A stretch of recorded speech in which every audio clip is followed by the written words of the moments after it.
कायशा का क्वेश्चन ये है कि मैम आपने जो ये गुडविल राइट ऑफ करी है उसमें ए और बी के डेबिट होने का कारण क्या है?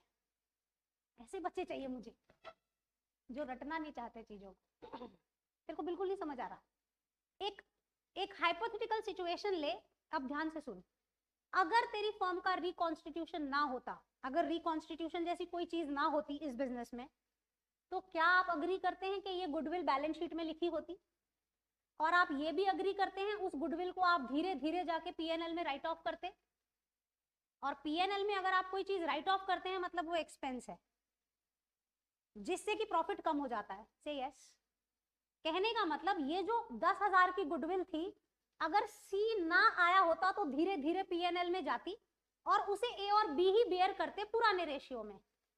अब तो सी आ रहा है, सी बोलेगा मैं क्यों बेयर करूं भाई?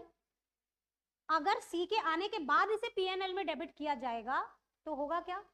Even she will bear this expense but he is not bound to bear that, क्योंकि ये उससे पहले खरीदी हुई गुडविल है। तो हम बोलते हैं कि सी के आने से पहले ही बांट के खत्म करो, धीरे धीरे पीएनएल में राइट ऑफ करेंगे, आज ही खत्म करो। गुडविल एक्सपेंस नहीं एसेट होती है। लेकिन अच्छा सुन, अगर तूने कोई फर्नीचर खरीदा है उसका डेप्रिसिएशन तो एक्सपेंस होता है ना, तो मैं वही तो समझाना चाह रही हूँ। गुडविल का जो एमोर्टाइजेशन होता है वो तो एक्सपेंस होता है। Goodwill is an intangible asset. Tangible assets की वैल्यू जब घटती है तो डेप्री कहलाती है, इनटेंजिबल की वैल्यू जब घटती है तो एमोर्टाइजेशन कहलाती है।